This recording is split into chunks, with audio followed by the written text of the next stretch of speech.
Good morning, Nigerian 2120. Cleared for takeoff, 34 left. What's that? A mysterious sound. So as soon as this aircraft took off, You got 4 low pressure lines. there was basically no surviving. The air brake thing just broke.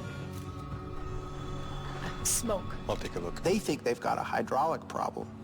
You've lost all hydraulics. A confounding series of We're failures. declaring an emergency. We are having flight control problems. Roger, I thought you were... Saudi 738. Now they have to grapple with this blaze. There's smoke in the back, real bad. A raging inferno. This thing would have been like a torch. It's pandemonium inside the cabin. Bodies were falling out of the aircraft. There it is, it's 2 miles out! Christ, I have no control! And he had no idea what would ensue when he lowered that landing gear. 261 people Landing gear down! on the brink of disaster. Ladies and gentlemen, we are starting our approach. We lost both engines. The mask over your nose. Emergency descent.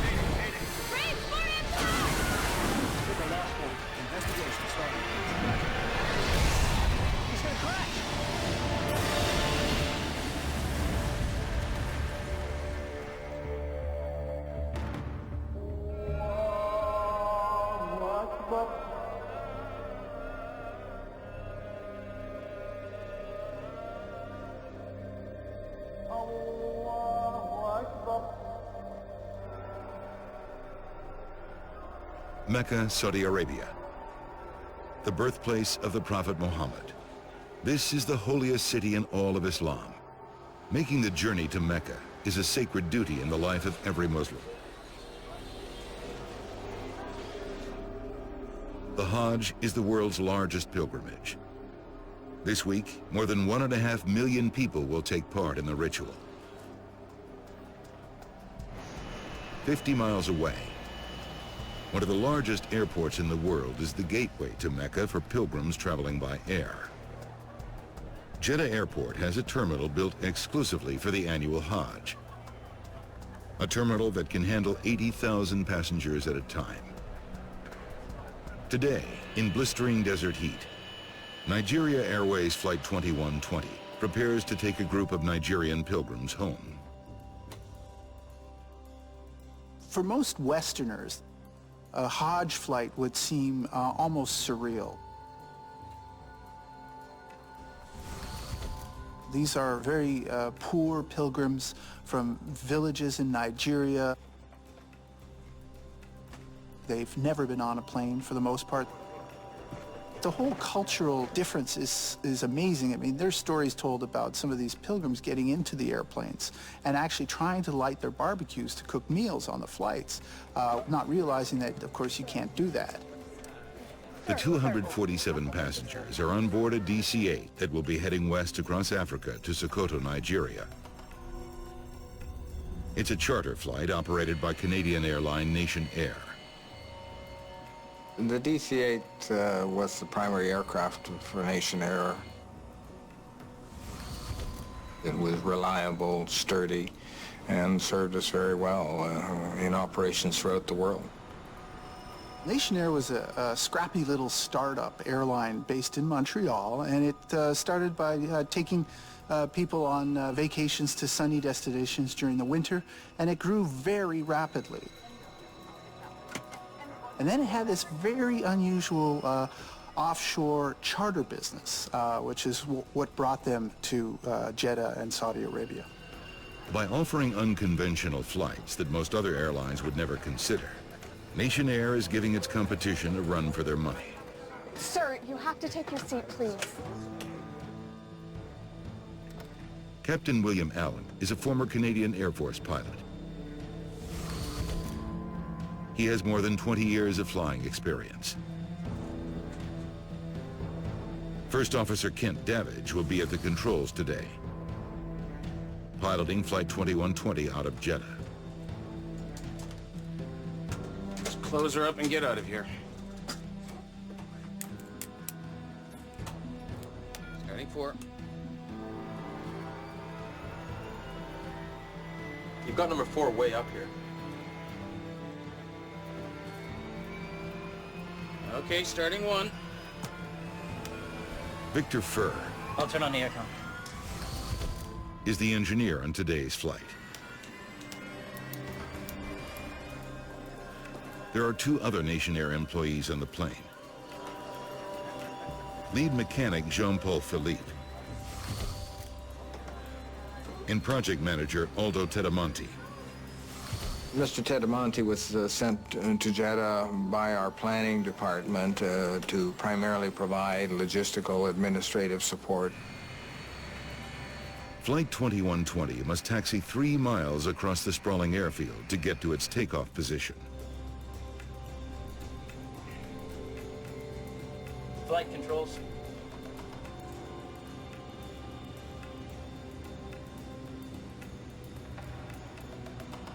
Check.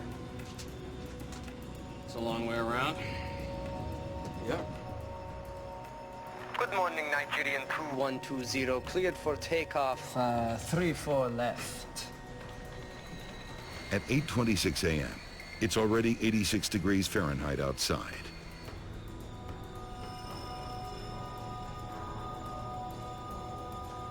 Runway's clear. All engines. Okay, you have control. I have control. Stable.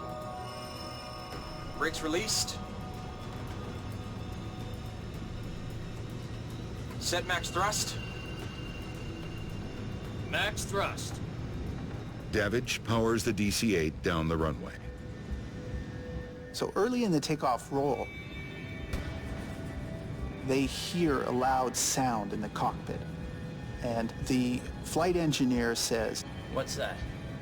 The instruments show no indication of trouble. they continue to accelerate. 80 knots. 90 knots now. 90 knots, check.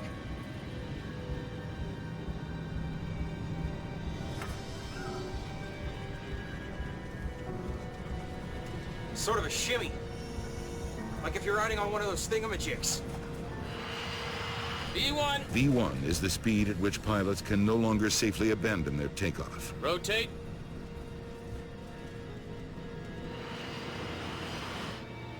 Positive rate. Gear up. Nigerian 2120 Airborne 29. Flight 2120 is now climbing through 1,500 feet.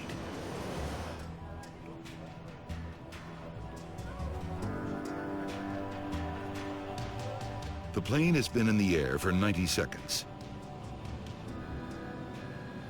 You've got 4 low pressure lights. What have we got? You've got 4 low pressure lights. Yeah. We might be losing pressurization. Pressurization is uncontrolled. The instruments indicate that the plane isn't pressurizing properly. But in the cabin, nothing seems wrong.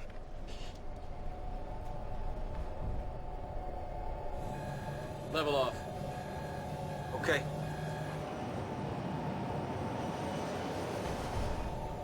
Nation Air 2120, we'd like to just level off at 2,000 feet, if that's okay. We're having a slight pressurization problem. In the tower, the controller has his hands full. An odd coincidence is creating confusion. Another plane is reporting the exact same problem. Say call sign? The controller thought he was talking to one aircraft with a pressurization problem, when in fact there were 2 aircrafts reporting pressurization problems simultaneously. I'd just like to level off at 2,000 feet. Got a spoiler light. Wing spoilers reduce lift when planes are landing. Since the crew hasn't deployed them, the light points to yet another malfunction. You're on safe flight. You could Descend to 3,000 feet. The controller believes he's talking to the other distressed plane, a Saudi Arabian aircraft. Flying heading 160. Nation Air is flying at 2,400 feet. Descending to 3,000 doesn't make sense. There's so much confusion going on between the tower and these 2 aircraft. They're making a bad situation even worse. Alan thinks the controller wants him to climb. Heading 130, and understand you want us up to 3,000 feet. That's affirmative. Fly. Heading 160. Heading 160. We're losing hydraulics here. The loss of hydraulics has significant implications in controlling the aircraft. Okay, 160, and we're losing our hydraulics, sir. You revert to what is called manual control, and it's already difficult with hydraulic assist, but manual control is even more difficult. We're gonna need to come back to Jeddah to land. Flight 2120 is 8 miles from the airport and flying away from it. Roger, understand you are going to land in Jeddah? To get back on the ground, the crew will have to make a wide left turn. It will take them further away from the airport before bringing them back over the city to line up with a runway.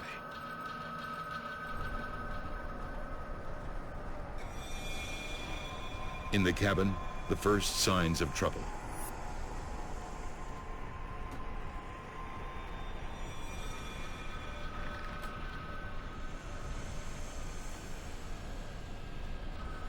Smoke. I smell smoke. Where? Back there. I'll take a look. The Nation Air mechanic is about to discover the terrifying truth behind Flight 2120's mysterious mechanical failures. Amid growing confusion in the cockpit, the pilots of Flight 2120 still don't know that there's smoke in the cabin. All they're dealing with is just all the alarm bells going off to indicate that equipment is failing left, right, and center. But mechanic Jean-Paul Philippe realizes they're in serious trouble. An onboard fire has the potential to consume the entire aircraft in seconds. The air brake thing just broke. We got a flap slot light.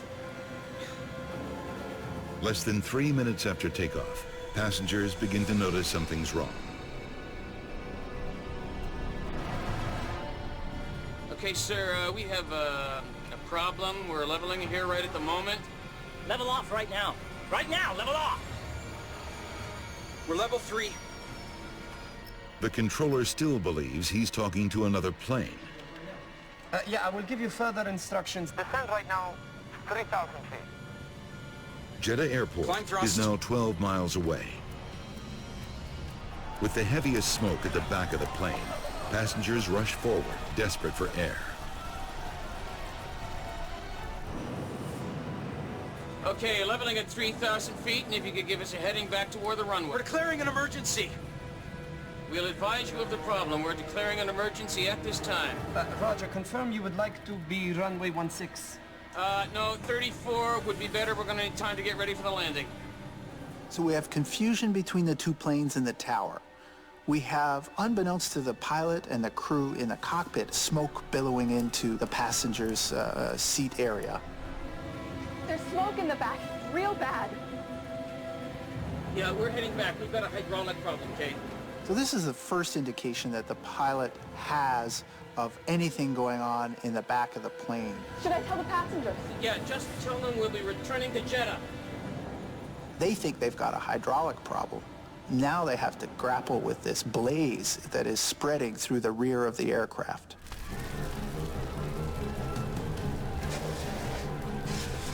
So things are rapidly spinning out of control. Okay, let's get squared away and see what we've got here, please. In the cabin, it's becoming almost impossible to breathe. And Jeddah is still 11 miles away. You've lost all hydraulics. The odds on making it back to the airport are getting slimmer. Damn it! I've got no ailerons! Davidge can't steer the plane with no hydraulics. Okay, hang on, I've got it. Captain Allen struggles with his control column, but it too could fail at any moment. Let's get lined up before things get any worse. Okay, so we're at 2,000 feet now, declaring an emergency. We are having flight control problems. Roger, I thought you were Saudi 738. Only now does the controller realize that the troubled aircraft is the Nation Air flight. Turn left right now, Heading 080, expect runway 34 left. By this time, it's pandemonium inside the cabin. Passengers are being engulfed by flames, and bodies are starting to fall from the aircraft fuselage. The plane is right over Jeddah, a city of 2 million people. Bodies were falling out of the aircraft 11 miles from the airport. Okay, sir, we're having trouble turning. We are having flight control problems. We will try to turn left. We are having flight control problems. In the situation, it would have made certainly controlling the aircraft for an approach and landing very, very difficult. How much further? 10 miles. 1,700 feet. Choking for air, some passengers try to open the doors. At this speed, it's impossible. Jeddah 2120, clear to land runway 34 left. Okay, we're coming straight in. We'll land on the left. Require emergency vehicles immediately. We have a fire. We will be ground evacuating. Jeddah 2120, clear to land any runway, clear to land. There it is, it's 2 miles out! All right. Let's get on the ground. I've lost elevators. Christ, I have no control. Landing gear down.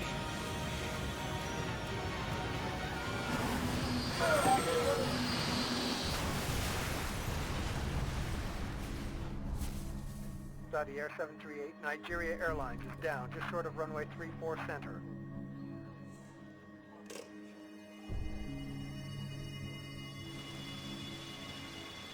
The fiery explosion and sudden impact with the ground has all but obliterated Flight 2120.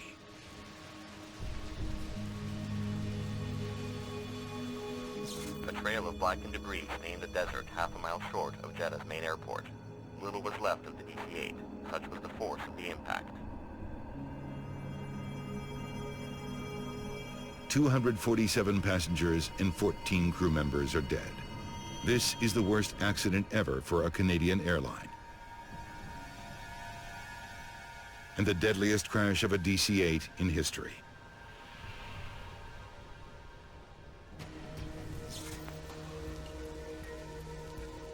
One day after the crash, a team of Canadian investigators arrives in Jeddah. They'll be joining the official Saudi investigation. They now must figure out how a DC-8 bound for Nigeria Nigerian 2120, airborne 29.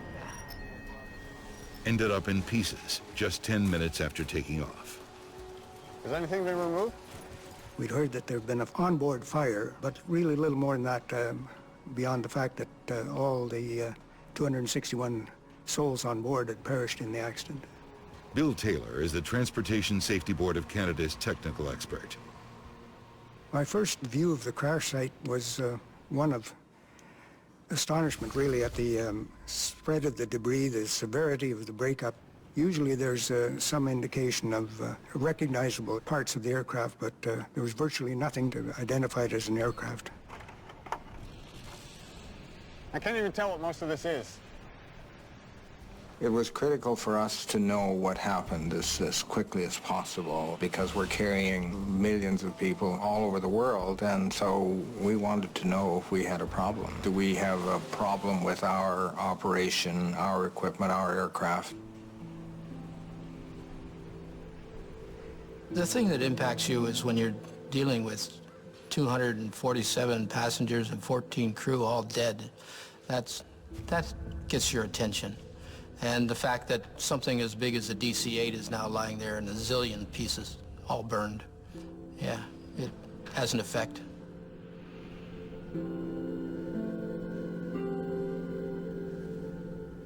I was responsible for performing a site survey which identified the location of the major parts of the wreckage and searching for evidence of the source of the onboard fire. By mapping the spread of the debris, the investigators begin to get a picture of what happened to the DC-8 at the moment of impact. The fuel sprayed out in a V shape and instantaneous fire over that area. Obviously what had happened as the aircraft hit the ground with a severe down motion, it ruptured all of the fuel tanks.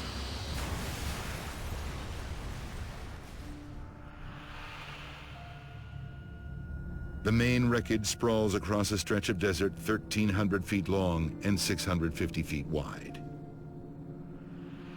A body was found 11 miles back from the crash site, so the crash site actually starts 11 miles back, so it's like 12 miles of things falling out of the airplane and people falling out of the airplane.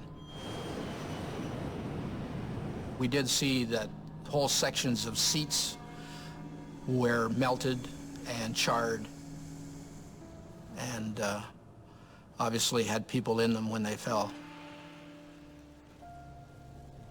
And everybody was very bad injuries.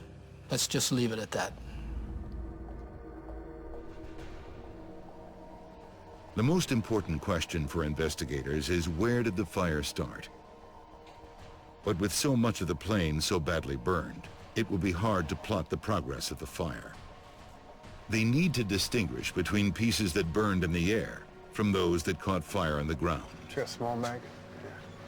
Damage from an in-flight fire is usually considerably greater than ground fire because of the extra heat developed from the airflow, giving the blowtorch effect. And the effect on the metal is to heat it to the point where it's almost molten, whereas in the post-crash fire, it's an even coating, and any material that melts drips straight down. The wreckage from the front of the plane shows the least amount of fire damage. Remnants from the center fuselage are the most severely burned. This indicates that the fire likely began in the plane's midsection. The center fuel cell had been penetrated by the fire because there was one part of that wall that you could see a clear burn-through pattern in the wall. We found that the tail section of the airplane was covered with molten aluminum, indicating that the airstream had brought parts of the melting airplane back. It's clear the fire grew hot enough to melt the fuselage before the plane hit the ground. But how the fire started is still a mystery. Let's get all these pieces back to the hangar.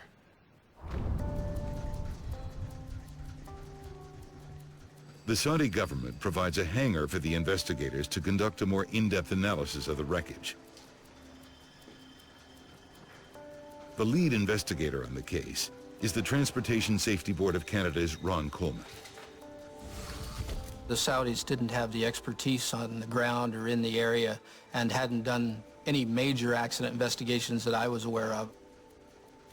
And also, they didn't have any engineering lab capability, and we did, so they opted to let us do that work for them. Let's put together what we can. We knew that parts of the airplane had melted, and part of the cabin had burned away underneath the passengers. We know that aluminum melts at 1100 degrees Celsius approximately.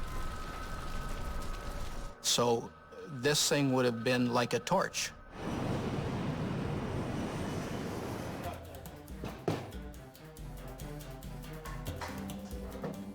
Before investigators can reach any conclusions about what caused the crash, Nation Air puts forward a theory of its own. Early on, Nation Air claimed that a foreign object, a hunk of metal, had been on the tarmac at Jeddah. Nation Air makes that claim after learning remnants of blown tires were found on the runway. However, the Saudi aviation authorities said there was no evidence of any foreign object on the tarmac at any time before or after the crash. Canadian investigators now face two very different but equally disturbing possibilities.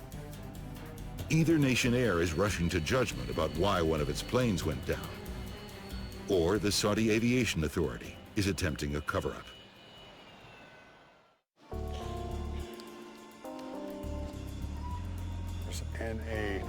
Examining the remains of Flight 2120's landing gear, investigators discover that the wheels may have had something to do with the crash.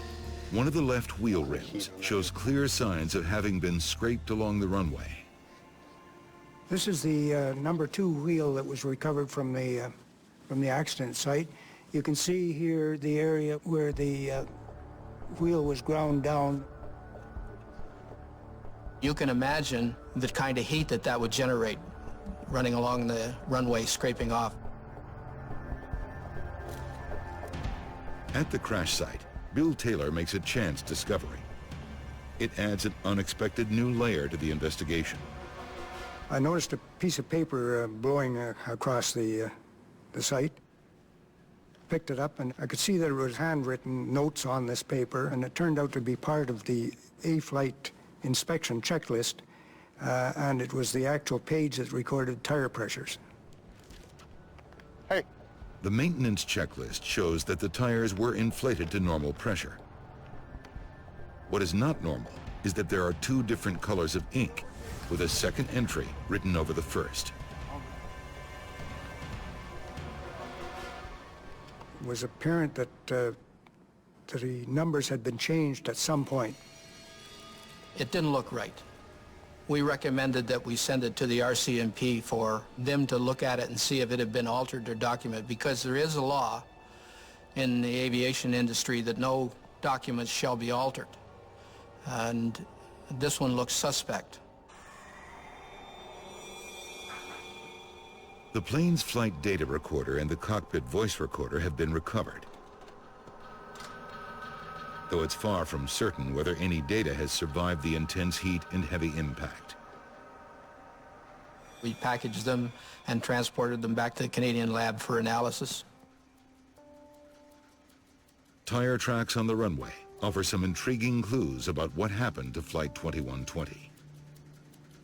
Left main landing gear had been leaving marks, rubber marks, to begin with. So this is the outer left one. These continued for some distance, and then we see where the inboard front tire of the left landing gear had lost its tire. In other words, the tire had blown and the wheel had come down into contact with the runway.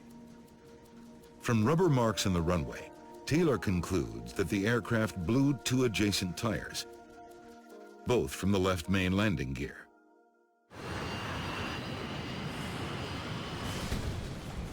What's that? It's an important discovery, but they still don't know why the tires burst, nor how that could have led to the catastrophic fire. Let's spread it out, see what's what. Investigators next examine pieces of tire found on the runway. They're looking for any signs of a defect or heavy tire wear. Visual examination found that the tires had sufficient tread to continue in service. They were worn, but still pretty good shape. The discovery supports Nation Air's claim. It's possible that the DC-8 did in fact hit something on the runway that caused a puncture. Press releases at the time provided by the president of the company stated that the cause of the tire failure was debris in the runway. Even with 2 blown tires, Positive rate. Flight 2120 got airborne. The connection between the blown tires and the calamity that consumed the plane still isn't clear. Okay, let's get squared away and see what we've got here, please.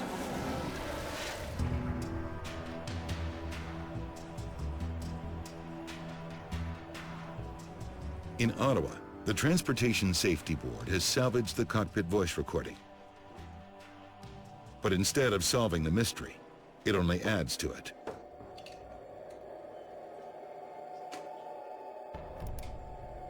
What's that? We got a flat tire, you figure? The voice recorder confirms that the crew suspected they had a blown tire. You're not leaning on the brakes, eh? The pilot flying is the only one that has his feet on the rudder pedals on the takeoff. The rudder pedals are also the brake pedals. No, I'm not. I got my feet on the bottom of the rudder. It can happen from time to time that you touch the brakes either for directional control or inadvertently. And I assume that that's what the captain thought, that he might have inadvertently touched the brake pedals. It's common for pilots to take off with blown tires. It's considered less dangerous than aborting a takeoff at high speeds. Tire failures at the time were not an uncommon event, nor are they today. You take off successfully, continue en route, and land at destination without adverse consequences. Okay, we're leveling at 3,000 feet, and if you could give us a heading back toward the runway. The Nation Air crew finally does declare an emergency. We're declaring an emergency. We'll advise you of the problem. We're declaring an emergency at this time. It's then that the air traffic controller realizes his mistake. Roger, I thought you were Saudi 738. There was another flight coming inbound that was having problems, and the air traffic controller thought that he was talking to the other aircraft. Roger, confirm you would like to be... Investigators wonder if that confusion contributed to the disaster by delaying the DC-8's return to Jeddah. No, 34 would be better. We're going to need time to get ready for the landing.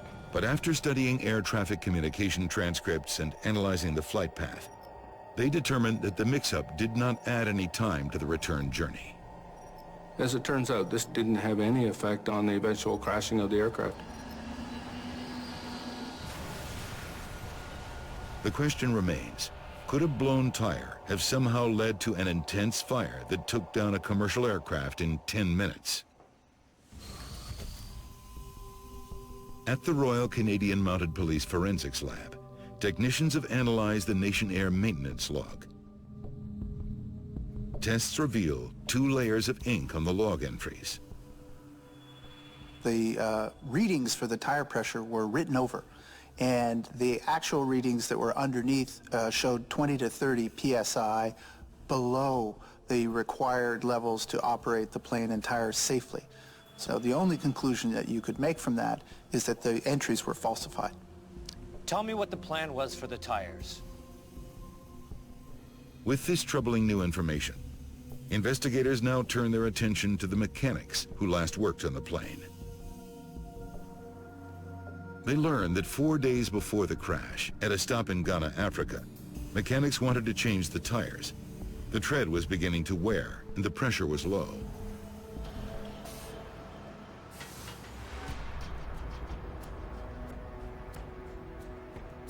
The investigative team wants to learn more about how Nation Air managed day-to-day maintenance.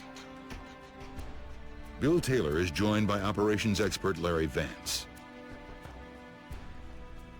What we did was look at all the operational issues, and we looked at human factors, basically everything that had to do with the operation of the aircraft. You're not going to believe what I just found. Taylor uncovers evidence that the tire change was never carried out. A fax from the Nation Air project manager in Jeddah ordered it stopped so the plane could stay on schedule. They had a facsimile come in from the project manager. Forget it. They want us to get going. Saying that some of their passengers were being given off to other carriers, which put some pressure on them to abandon their plan to change the wheels. It was felt it would have caused a greater delay. So the fax came in and said, stop the tire change. We're way behind. We may lose the contract. Load everybody up and get back. And so they did. They stopped the work. Because Nation Air is go, go, go, go. Nobody wants to deal with anything that could delay the departure. Rather than top up the tires, a mechanic altered the log to make it seem like the tire pressure was fine. There's no indication that they ever added pressure to the tires to actually inflate them to that. They just simply made the books look right. 3 days later, the plane landed in Jeddah with the same underinflated tires. At 5 a.m. the following morning, the crew arrived for pre-flight checks.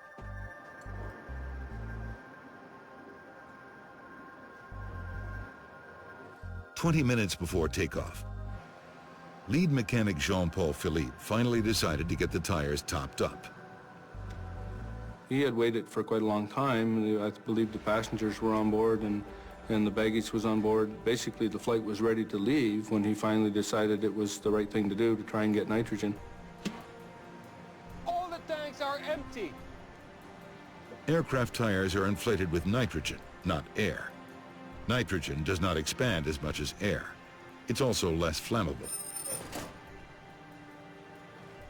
He actually made an attempt to find nitrogen to top the tires up. Listen, I just need to top up 2 tires. That's it. Philippe asked another airline to help. I just need to top up 2 tires. They had nitrogen bottles, but they were empty. That didn't go very well. It was reported to us that the project manager just simply said, forget it. We're not going to get nitrogen. We're going to go without topping up the tires. And away they went.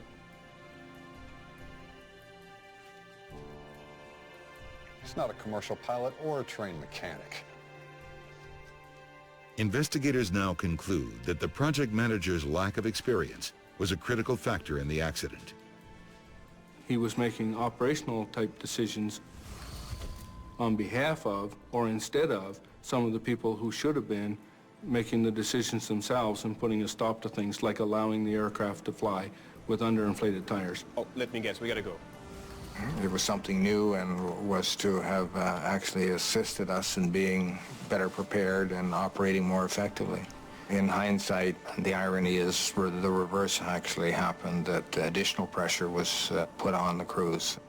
Any decision to take off with an unworthy airplane or tires that were low ultimately should have been communicated to the captain, because the captain is the person that's responsible for the safety of the airplane and the crew. But that didn't happen. No one in the cockpit was likely aware the tires were underinflated before takeoff. I don't think this flight engineer would find it significant to see that values on the tire pressures were changed, as that is not an unusual occurrence on a journey log. Incorrect values are entered and they're changed or fixed. Before it crashed, claiming 261 lives, the same plane took off and landed 7 times with the underinflated tires. Records show that the plane's loaded weight was about the same for each flight. So why did the tires blow on July 11th at Jeddah? How long is that taxiway anyway? Investigators suspect the answer relates to the sheer size of the airport, combined with extreme desert temperatures.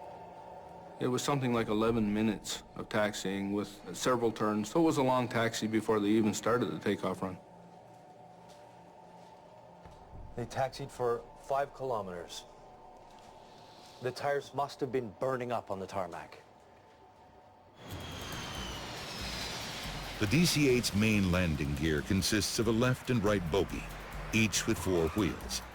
Uniform tire pressure is important. It ensures the weight of the plane is distributed evenly between all 8 wheels.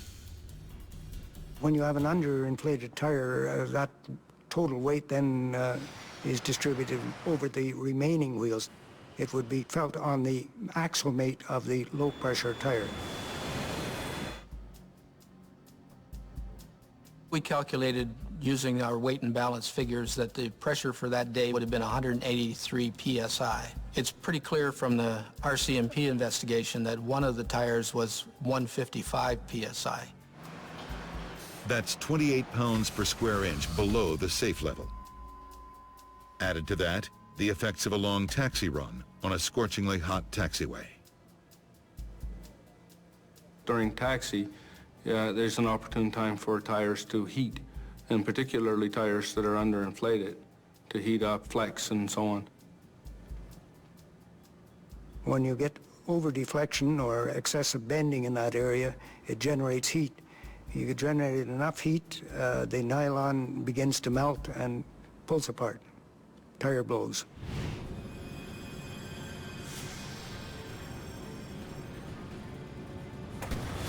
What's that? The first tire to burst was not the low one, but the one right beside it. 90 knots now. The 90 knots, underinflated tire blew next. The wheel rim hit the runway.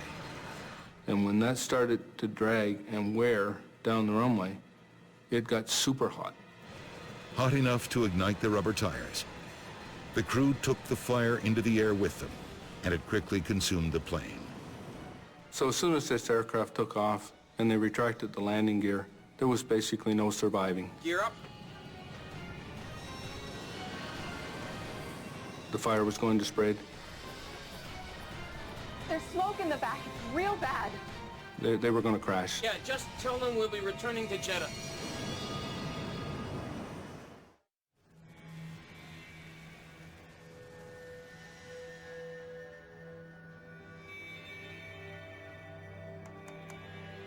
It's all over 10 seconds after they lift off. When the aircraft got airborne, positive rate, gear up, and the gear went into the wheel wells on fire. Unfortunately, the DC-8 did not have any heat or fire indication to tell the crew that they had a problem with the landing gear, the wheel well area. The fire begins with this tire. Investigators now know where the fire started and why it spread so quickly. The left wheel well burns first. Using the remnants of tire and perhaps hydraulic fluid as the fuel, this fire continued to burn in the wheel well. We might be losing pressurization. Pressurization is uncontrolled. Next, this bundle of wires. Wiring for the spoiler light. Got a spoiler light. Fire's spreading fast. It's reached here, the main hydraulic line. We're losing hydraulics here. By now, the fire's reached the very top of the wheel well. It's eating through the emergency wheel brake. The air brake thing just broke. Then the fire hits the right wheel well, and this bundle of wires shorts out the flap slot light.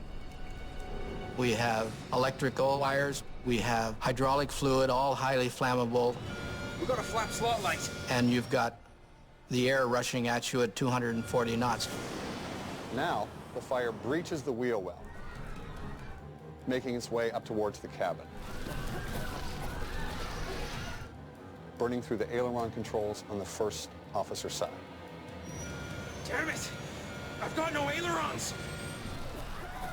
Clearly, a fire in a wheel well is a very dangerous thing because of what's in the wheel well. This is the way the airplanes have been designed, and they function fairly well until something like this happens and we find out, oh, perhaps that wasn't a very good place to put this. Once it's burned through the main fuel tank here, it's all over. He had no idea as to what would ensue when he lowered that landing gear. Landing gear down.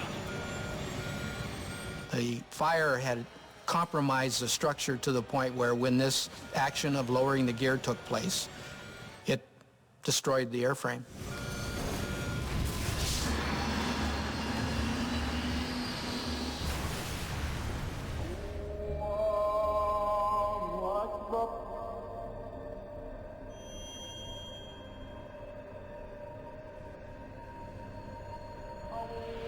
The official accident report, issued almost 2 years after the crash, found the DC-8 was unfit to fly.